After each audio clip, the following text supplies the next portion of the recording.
You can now get a 30-day trial to experience The Athletic for free. Visit the link in the description below to try it now.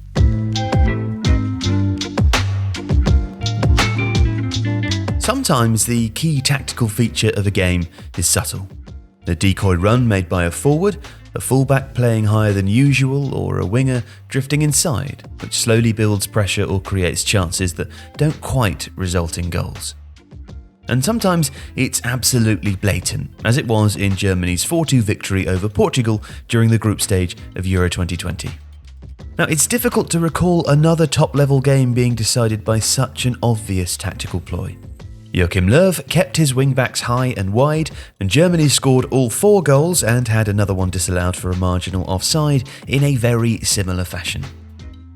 Löw's decision to persevere with his heavily criticised 3-4-3 system was a bold move, but it's actually paid off spectacularly.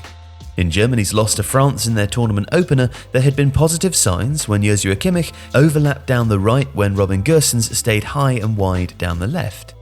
Their combination play against Portugal, though, was far beyond what Low could have hoped for.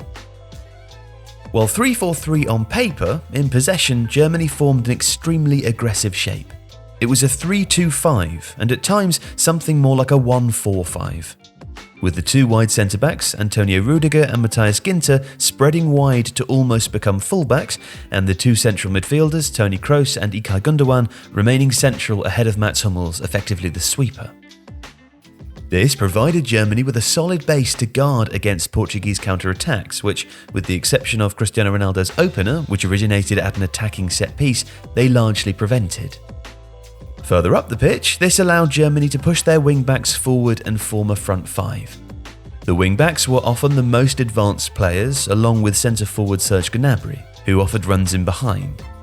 And this front 5 overloaded Portugal's back 4, always leaving a man free at the far post, usually the left-sided Gosens. And there was a good example in the opening minutes. It was 5 against 4, a simple numbers game. Bernardo Silva, playing on the right of midfield in Portugal's 4-1-4-1, effectively needs to drop in and become a 5th defender. But they still had problems. Initially, this came because Germany's right-sided centre-back, Ginter, pushed forwards into the crossing positions.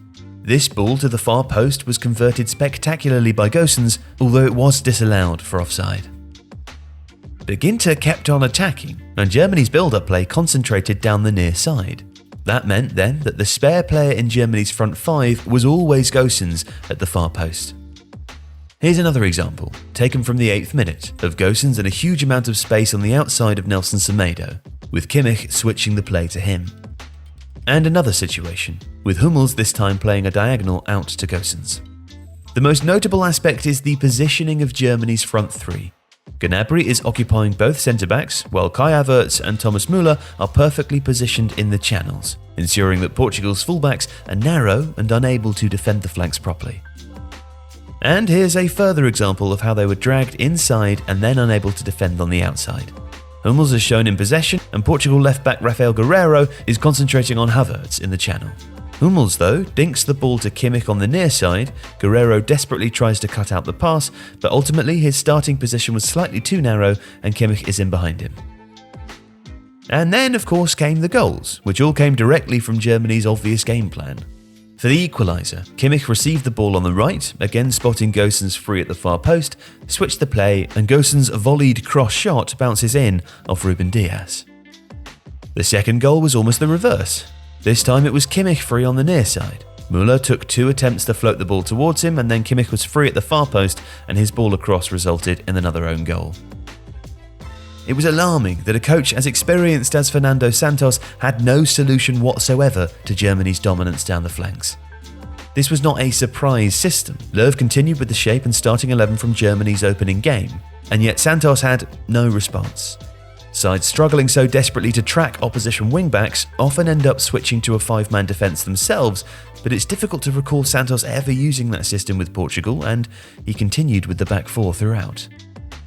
At half-time, he sacrificed Bernardo and introduced Renato Sanchez in his place down the right flank, perhaps in the hope that he would prove more capable of tracking Gosens. But that wasn't the case. When Müller slipped in Gosens on the outside, 5 minutes into the second half, Sanchez was in no position to stop him. Goossens squared the ball and Havertz arrived ahead of the Portuguese centre-backs to score the third.